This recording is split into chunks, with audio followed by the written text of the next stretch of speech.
सावन के महीने के 5 सोमवार की महिमा क्या होती है, तो कहा अगर 5 सोमवार सावन के महीने में पड़ जाते हैं तो शिव पंचायत का पूरा पुण्य एक शंकर पर जल चढ़ाने से पूरा फल प्राप्त हो जाता है।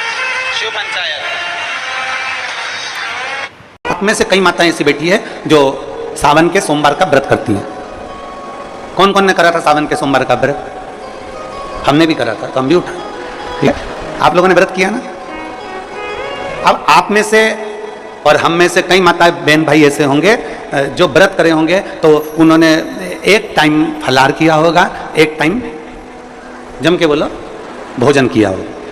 आप में से कई लोग ऐसे होंगे जिन्होंने एक टाइम फलाहार करा तो दूसरे समय पर भी फलाहार किया होगा। आप में से कुछ लोग ऐसे होंगे जो एक टाइम केवल फलाहार करे होंगे, दूसरे समय कुछ भी नहीं लिया।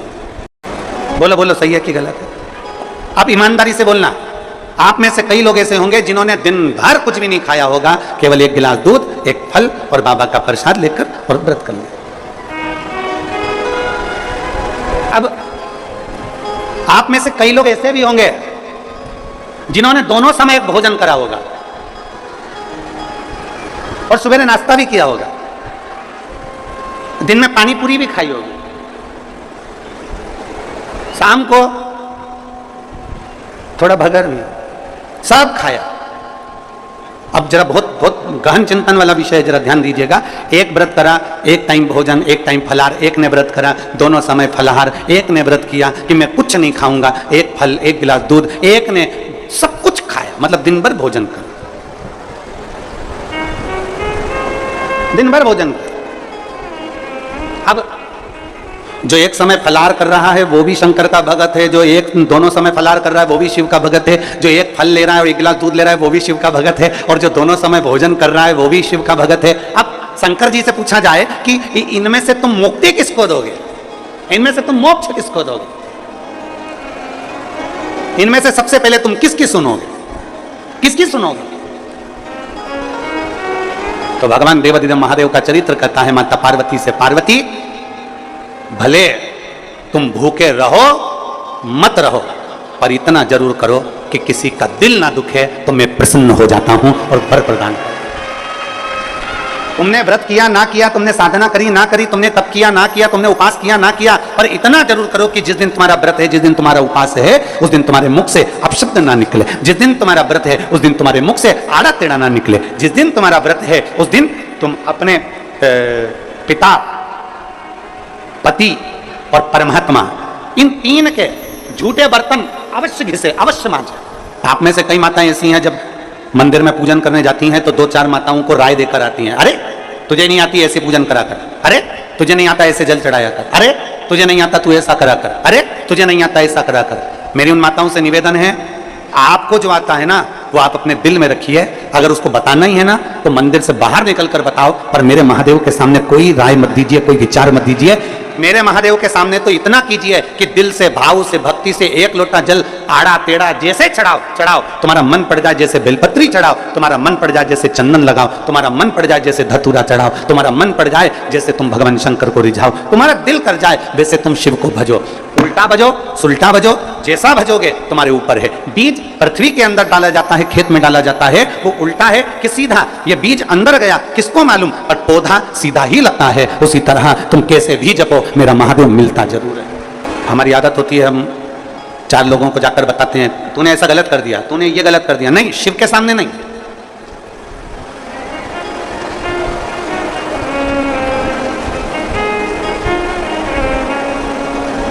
शिव के सम्मुख में नहीं। हम अगर देवाधिदेव महादेव को रिझा रहे हैं तो उसमें हमारे भाव यह होना चाहिए कि जैसे भी भजो शिव मिलेगा जरूर, भगवान शंकर जरूर प्राप्त हो। कितना सुंदर कहा है, सोमवार का व्रत है, पशुपतिनाथ का व्रत है, 16 सोमवार का व्रत है, संकट सोमवार का व्रत है, प्रदोष का व्रत है, शिवरात्रि का व्रत है। उस दिन बेलपत्र को, जिस दिन आपका व्रत होता है उस दिन बेलपत्र को नहीं तोड़ा जाता। कितना सुंदर वर्णन है, जरा सुनिएगा शिव महापुराण का, लिंग पुराण का ये वर्णन, शिव पुराण का, स्कंद पुराण का ये वर्णन, ध्यान रखना। जिस दिन आपका सोमवार का व्रत है उस दिन बेलपत्र नहीं तोड़ा जाता। जिस दिन आपका पशुपतिनाथ का व्रत है उस दिन आप बेलपत्र नहीं तोड़ोगे वृक्ष से। जिस दिन आपका प्रदोष का व्रत है उस दिन बेलपत्र नहीं तोड़ोगे। जिस दिन आपका 16 सोमवार का व्रत है उस दिन बेलपत्र नहीं तोड़ोगे। जिस दिन संकट सोमवार का व्रत है, शिवरात्रि का व्रत है, जिस दिन आप शंकर भगवान का तीज का व्रत, छठ का व्रत, भगवान शंकर का कोई भी व्रत अगर आप धारण करते हैं तो उस दिन बेलपत्र को व्रत करने वाले व्यक्ति को नहीं तोड़ना चाहिए। व्रत आज है तो बेलपत्र को एक दिन पहले तोड़कर रख लेना चाहिए। क्यों? ऐसा हमारा शास्त्र, हमारा विधान, हमारे पुराण, हमारे वेद क्यों वर्णन करते हैं? किस लिए वर्णन करते हैं? क्यों कहा गया कि प्रदोष के दिन, जिस दिन आपका व्रत है उस दिन आप कोई सा भी व्रत, आपका सोमवार का व्रत है, आपका शिव जी का अगर कोई व्रत कर रहे हो तो उस दिन आप भगवान शंकर को चढ़ाने के लिए बेलपत्र मत तोड़ो, एक दिन पहले तोड़ो। क्यों कहा गया? हमारे शास्त्र क्यों कहते हैं कि पशुपतिनाथ का व्रत कर रहे हो तो बेलपत्र को एक दिन पहले तोड़ना, सोमवार का व्रत कर रहे हो तो बेलपत्र को एक दिन पहले तोड़ना, प्रदोष का व्रत कर रहे हो तो एक दिन पहले बेलपत्र को तोड़ना। एक दिन पहले उस बेलपत्र को क्यों तोड़ा जाता है? जिस दिन हमारा व्रत रहता है उस दिन हम बेलपत्र क्यों नहीं तोड़ सकते? तो हमारा शास्त्र कहता है, शिव महापुराण वर्णन करती है कि जिस बेलपत्र की पूजन आप साल भर में अगर एक दिन भी आपने बेलपत्र को जल चढ़ाया है, एक दिन भी बेलपत्र को नमन करा है, एक दिन भी बेलपत्र के वृक्ष को यदि तुमने पूजा है, साल भर में एक दिन भी आपने अगर बेलपत्र की आराधना करी है, तो आप जब जब सोमवार का व्रत रखती हो, प्रदोष का व्रत रखते हो, आप जब जब शिवरात्रि का व्रत रखते हो, आप जब संकट सोमवार का व्रत रखते हो, पशुपति व्रत रखते हो, तो तुम्हारे उस व्रत को सफल बनाने के लिए बेलपत्र का वृक्ष भी तुम्हारे लिए व्रत रखता है, जिससे तुम्हें फल की प्राप्ति द्वारा होती है और हम दोष दूसरे को देते हैं। पशुपति व्रत नहीं करा, पशुपति व्रत, और व्रत करने के बाद अगर फल नहीं मिला तो दोष दे दिया, भगवान तो हमारी सुनी नहीं रहा, भगवान तो हमसे रूठ कर बैठा है, ना जाने मैंने किसका बिगाड़ा कर दिया, कौन को ऐसा क्या कह दिया कि भगवान मेरा साथ ही नहीं दे रहा। नहीं, गलती हमारी, हमने जरूर पशुपति व्रत वाले दिन बेलपत्र को तोड़ लिया होगा, बच्चों से कहकर तोड़वा लिया होगा और वो बेलपत्र लेकर हम शिव के पास गए होंगे, हमारी साधना में से एक अंश कम पड़ गया होगा। मैंने सोमवार का व्रत करा और बड़े प्रेम से संकट सोमवार 16 सोमवार करे, 16 सोमवार मैंने भूखे रहकर करे, जरा सा दूध लेकर, चूरमा लेकर, प्रसाद लेकर, बेलपत्री लेकर, एक मिश्री की डली लेकर मैंने संकट सोमवार 16 सोमवार करे। बाबा ने मेरी नहीं सुनी, उसमें गलती मेरी होगी। मैंने सोमवार के दिन शाम को 16 सोमवार की पूजन कर रही थी और सुबह बेलपत्र तोड़वा लिया, जरूर इसलिए बाबा ने मेरी एक आराधना में थोड़ी सी चूक रह गई। आप आए नहीं, सुबह हो गई, मेरी पूजा की थाली धरी की। क्यों आते नहीं? अपराध मेरा बताते नहीं, मेरी आराधना में कौन सी कमी रह गई? क्या कमी रह गई मेरी आराधना में? कौन सी भूल रह गई मेरी आराधना में? देखो, तू तो सुनने वाला, त्रिकालदर्शी, कैलाशी, अविनाशी, तेरा तो केवल नाम का स्मरण करने पर तू तार देता। पशुपतिनाथ का व्रत किया हमने, 16 सोमवार करे हमने, सोमवार का व्रत करा हमने, प्रदोष करी हमने, बाबा की सोमवारी का व्रत करा। मेरा बाबा मेरा सुनता क्यों नहीं है? हम गलती कर दिए, हम जिस दिन हमारा व्रत था उस दिन हमने बेलपत्र को तोड़ दिया। क्यों? सोमवार, अष्टमी और ये अन्य जितनी तिथियां होती हैं, अमावस्या, पूर्णिमा, प्रदोष, चतुर्दशी, त्रयोदशी, ऐसा वर्णन उसमें आता है कि इन दिन बेलपत्र को नहीं तोड़ा जाता। अष्टमी, नवमी, ये तिथियां हैं, क्यों नहीं तोड़ा? इसलिए क्या कारण है कि इन तिथियों पर बेलपत्र को नहीं तोड़ा जाता? तो कहा, जब हम रोज बेलपत्र को जल चढ़ाते हैं, शंकर की आराधना करते हैं, तो बेलपत्र के वृक्ष के नीचे बैठकर देवता भी हमारे कल्याण की कामना करते। श्रावण का पहला दिन एक बेलपत्र शिव को अपनी मनोकामना कर रोग धोग बीमारी तकलीफ कष्ट दूर करने के लिए शंकर के शिवलिंग पर, अगर बन सके तो मंदिर में, आप लोग तो यहाँ है तो देवाधिदेव महादेव कंकर शंकर को चढ़ा, और अगर बेलपत्र नहीं हो तो बेलपत्र जो चढ़ी हुई हो उसी को धोकर वापिस चढ़ा। श्रावण के महीने में किसी भी एक सोमवार को अगर व्यापार नहीं चल रहा है, नौकरी नहीं मिल रही है, तो कोई तकलीफ आ रही है, तो कोई कष्ट आ रहा है, कोई रोग बढ़ रहा है, डॉक्टर से ऐसा लग रहा है कि ये बड़ी बीमारी बताने वाला है, शरीर में कोई गांठ पड़ गई है और वो जांच के लिए गई है, तो बिल्कुल श्रावण के महीने में किसी भी एक सोमवार को गंगा जल लेकर जाइए शिव मंदिर में, शंकर जी के मंदिर में थोड़ा सा गंगा जल नंदी को समर्पित कर, थोड़ा शुभ सुंदरी को समर्पित कर, थोड़ा गणेश और कार्तिकेय को समर्पित कर, थोड़ा सा गंगा जल जया, विषहारा, शामरीवारी, दौतली और देव को समर्पित कर, थोड़ा सा गंगा जल शिवलिंग पर समर्पित कर दो। उस गंगा जल को वापिस झेल कर लेकर आओ। 3 दिन तक लगातार उस गंगा जल को पीना प्रारंभ करो। उसके बाद जांच के लिए आप कहीं पर भी जाइए, बाबा कृपा जरूर करेगा। ये निश्चित श्रावण के महीने में व्यक्ति जो भगवान शंकर को बेलपत्र जब समर्पित करता है और बीज की पत्ती पर चंदन लगाकर, मध्यस्थ जोड़कर, शहद लगाकर शिव को जब समर्पित करता है, तो उसका भाग्य कितना भी विपरीत चल रहा हो, उसकी किस्मत की रेखा कितनी भी विरोधी, कितनी भी विपरीत चल रही हो, वो अपने आप से बढ़ जाती है, अपने आप से बढ़ जाती है। सावन के महीने के 5 सोमवार की महिमा क्या होती है? तो कहा, अगर 5 सोमवार सावन के महीने में पड़ जाते हैं तो शिव पंचायत का पूरा पुण्य एक शंकर पर जल चढ़ाने से पूरा फल प्राप्त हो जाता है। शिव पंचायत संतान की प्राप्ति के लिए अगर 16 सोमवार का व्रत उठाया जाता है तो श्रावण के पहले सोमवार से उठाया जाता है। कब से उठाना चाहिए? श्रावण का पहला सोमवार। श्रावण के महीने में भी तो अपनी जिंदगी में एक नियम बना सकते हैं कि मैं श्री शिवाय नमस्तुभ्यम का जाप करूंगी। मेरी कॉलोनी में कोई शंकर जी का मंदिर है, हम 5-10 महिलाएं प्रत्येक सोमवार को 10 मिनट बैठेंगी। शाम के समय प्रदोष काल में 6 बजे 6:30 बजे बैठेंगे, 6:45 बजे 15 मिनट बाद उठ जाएंगे, श्री शिवाय नमस्तुभ्यम का जाप करेंगे, शंकर जी को भोग लगाएंगे। अगर एक हफ्ते में 5 सोमवार पड़ते हैं तो 5 महिलाएं अपना नियम बना ले कि आज का प्रसाद थोड़ा सा, कुछ भी शक्कर, खड़ी शक्कर, कुछ भी मैं लेके आऊंगी, माँ भोग लगाएंगे, अपन 5 मिलकर श्री शिवाय नमस्तुभ्यम जपेंगे, प्रसाद बांट देंगे, अपने घर चले जाएंगे। ज्यादा ढोंग प्रपंच नहीं, दिखावा नहीं, कोई एक नियम। हमारे नजदीक में शंकर जी का मंदिर है, हफ्ते में एक बार नियम बनाएंगे, उस मंदिर में सफाई करेंगे। हफ्ते में एक बार नियम बनाएंगे, अपने नजदीक के शंकर के मंदिर को साफ करेंगे, क्लीन करेंगे। एक नियम अपने अंदर बनाओ शिव के प्रति।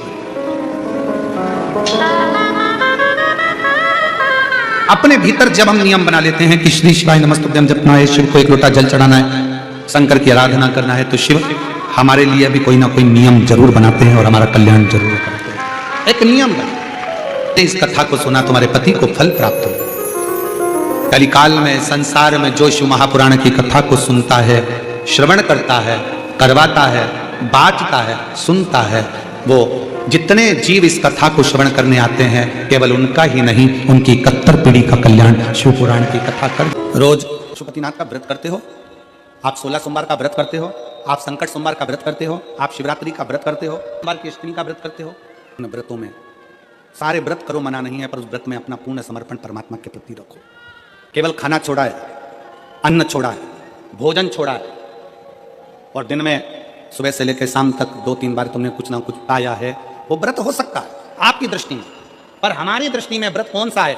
शिव महापुराण की कथा कहती है कि सवेरे आपका व्रत चालू हुआ, दूसरे दिन ब्रह्म मुहूर्त तक जो आपका व्रत आपने रखा है, भगवान का जो व्रत कर रहे हो, उस व्रत में एक बात अपने अंदर उतार कर रखो कि इस दिन मैं अपने मोबाइल का त्याग करती हूँ, पूरे दिन मैं मैसेज नहीं पढ़ूंगी, मैं देखूंगी नहीं, मैं अपशब्द नहीं कहूंगी, मैं जानूंगी नहीं। दूसरा, आज के दिन मेरा व्रत है, आज 1 महीने में, 15 दिन में, 2 दिन में, 20 दिन में मैंने अगर किसी से भी अपशब्द कहा होगा, आड़ा टेढ़ा कहा होगा, तो सबसे पहले आज व्रत वाले दिन मैं उसको सॉरी कहूंगी, क्षमा मांगूंगी और अपने हृदय से लगाने का प्रयास करूंगी। व्रत है, व्रत का तीसरा अंश, आज मेरा व्रत है, मैं आज के दिन किसी को भी अपशब्द नहीं बोलूंगी, किसी के लिए आड़ा टेढ़ा नहीं बोलूंगा, आज जितना बन सकेगा मैं सात्विक जीवन जीऊंगा। चौथा, आज मेरा व्रत है, आज के दिन मैं झूठ नहीं बोलूंगी, ना झूठ बोलूंगा सुबह से लेकर शाम तक। और 5वां, आज व्रत वाला दिन है, जितना फलार मैं करूंगी उसका पैसा जोड़ूंगी कि 15 रुपए का मैंने साबुदाना खाया, 10 रुपए का बटाटा खाया, ये खाया, वो खाया, सारा हिसाब लगाकर 55, 60, 70 रुपए जितने होते हैं, उसमें से एक अंश निकालकर मैं उसका एक भाग किसी गौशाला में जाकर गाय को चारा जरूर दूंगी।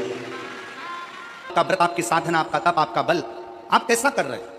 केवल भूखे रहने पर भगवत पद की प्राप्ति नहीं होती। शिव महापुराण की कथा कहती है कि भूखे रहने से भगवान की प्राप्ति नहीं होती। शिव पुराण की कथा कहती है भगवान को पाने की भूख बढ़ाने से भगवान की प्राप्ति होती है।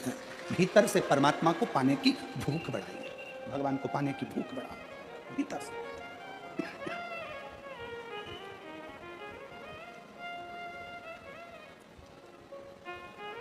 व्रत करो, मना नहीं, तप करो, मना नहीं, साधना करो, मना नहीं, पर उस तप साधना में, व्रत में परमात्मा को पाने की ललकता हो आपके भीतर, भगवान को पाने की ललकता हो आपके भीतर, भगवत पद को पाने की ललकता हो आपके भीतर, तो भगवान। महापुराण की कथा एक बड़ी सुंदर बात कहती है, व्रत आप करते हो, उपास आप करते हो, नियम आप लेते हो, पूरा किसको करना पड़ता है? तुम्हें नहीं। व्रत आप करते हो, उपास आप करते हो, नियम आप लेते हो, और पूरा देवदिव्य भगवान शंकर करते हो। बस इतना जरूर याद रखें कि जैसे कुछ प्राप्त हो भी गया तो शिव को धन्यवाद देकर शंकर के दरवाजे पर जाते रहना, यह हमारा कर्तव्य है। एक बहन जी ने पत्र लिखा था कल, उस पत्र में बहन जी ने लिखा कि शिव महापुराण का मतलब क्या होता है? चलिए उपास का मतलब बताओ। खाना छोड़ देना व्रत नहीं है, दूसरे का धन छुड़ाकर खाना छोड़ देना व्रत है। शिक्षा दे देना, किसी को चिकित्सा की जरूरत है उसकी चिकित्सा में थोड़ा सा धन लगा देना, कोई रोते हुए की आंख के आंसुओं को पोंछ देना, किसी के दुख में खड़े होकर उसको खुशियां प्रदान कर देना, ये दुनिया का सबसे बड़ा व्रत है, सबसे बड़ी साधना, सबसे बड़ा व्रत। मन साफ है तो सारी गलतियां माफ है, और अगर मन ही साफ नहीं है तो गलती कौन माफ करेगा भाई।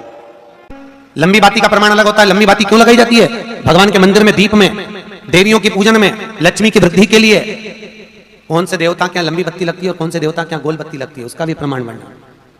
किसी देवी की पूजन करो तो लंबी बत्ती आती है, कुल देवता की पूजन करो तो लंबी बत्ती आती है, किसी मंदिर में किसी देवता को लगाने जाओ तो गोल बत्ती लगती है, उसका भी प्रमाण है। लंबी बत्ती जहां लगाई है, अगर लक्ष्मी के सामने लगाई है तो लक्ष्मी की लंबाई बढ़ती है, लक्ष्मी की वृद्धि बढ़ती है। अगर कुल देवता के नाम की लगाई है तो वंश की वृद्धि होती है। इसलिए हमारे यहाँ अमावस्या पूनम को जो पाटे माटे भराते हैं उसमें गोल बत्ती नहीं लंबी लगाई जाती है, जिससे हमारा वंश बढ़े।